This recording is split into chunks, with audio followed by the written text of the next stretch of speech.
இன்னைக்கு வரைக்கும் ஒரு மீடியால தொடர்ந்து போராட்டத்தில் இருக்கக்கூடிய கலைஞனாக நான் இருந்துகிட்டு இருக்கேன். விஜய் டிவி குறித்து நாஞ்சில் விஜயன் ரொம்பவே மன வருத்தப்பட்டு ஒரு சில விஷயங்களை ஷேர் பண்ணியிருக்காரு. அந்த விஷயம் தான் இப்ப பேசும் பொருளா இருக்கு. அதாவது நாஞ்சில் விஜயன் அவருடைய இன்ஸ்டாகிராம் பேஜ்ல ஒரு போஸ்ட் போட்டிருக்காரு. அதுல அவரு விஜய் டிவி குறித்து பேசியிருக்காரு.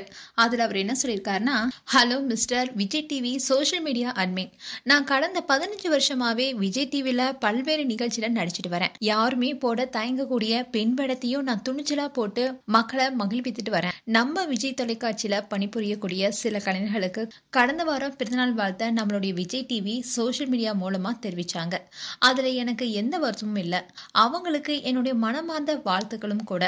ஆனா என்னுடைய பிறந்தநாளும் கடந்த வாரம் தான் நடந்துச்சு.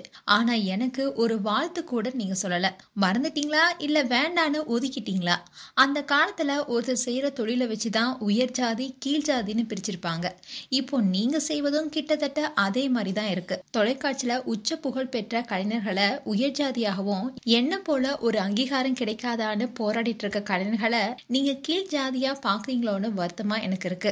மேலும் இந்த நிகழ்வு தொலைக்காட்சியில பணிபுரியக்கூடிய அதிகாரிகளுக்கு தெரியாம கூட இருந்திருக்கலாம். ஏன்னா இப்படிப்பட்ட முடிவுகளை விஜய் டிவி சோசியல் மீடியா பார்க்கக்கூடிய அட்மின் தான் முடிவு செய்வாரு. மற்ற அதிகாரிகளுக்கும் தெரிய வேண்டும் என்பதற்காக தான் இந்த பதிவு. இதெல்லாம் ஒரு விஷயமா கடந்து போ நாஞ்சில் விஜயன்னு சொல்பவர்களுக்கு நான் ஒன்னு சொல்லிக் கொள்றேன். இப்படித்தான் பல இடங்களை நம்மளுடைய உரிமைகளை நாம் பெற மறுக்கிறோம். நம் உரிமையை நாம தான் கேட்டு வாங்கணும்னு போன வாரம் விக்ராந்த், ஸ்ரீகௌரி பிரியா, புகழ், கமல்ஹாசன், வெங்கட் பிரபு உள்ளிட்டோருக்கு பிறந்தநாள் வாழ்த்துக்களை விஜய் டிவி சொல்லியிருந்தாங்க. இப்படி இருந்த நிலையில தான் தனக்கு மட்டும் ஏன் சொல்லலன்னு நாஞ்சில் விஜயன் கேள்வி எழுப்பியிருக்காரு. இவருடைய பிறந்தநாள் நவம்பர் 11ஆம் தேதி தான் கொண்டாடப்பட்டது. இந்நிலையில தான் இந்த விஷயத்த குறித்து ரொம்பவே மனம் வந்து பேசியிருக்காரு. இதை பார்த்த ஃபேன்ஸ் எல்லாரும், நீங்க சொல்றது உண்மைதான், நாங்க உங்களுக்கு சப்போர்ட்டா இருப்போம். உண்மையா உழைப்பவர்களுக்கு நல்ல மதிப்பு எங்கேயுமே கிடைக்காது. பட் கவலைப்படாதீங்க, கடவுள் எப்பவுமே கைவிட மாட்டார்னு பல ஃபேன்ஸும் அவருக்கு சப்போர்ட்டிங்கா கமெண்ட் பண்ணிட்டு வராங்க.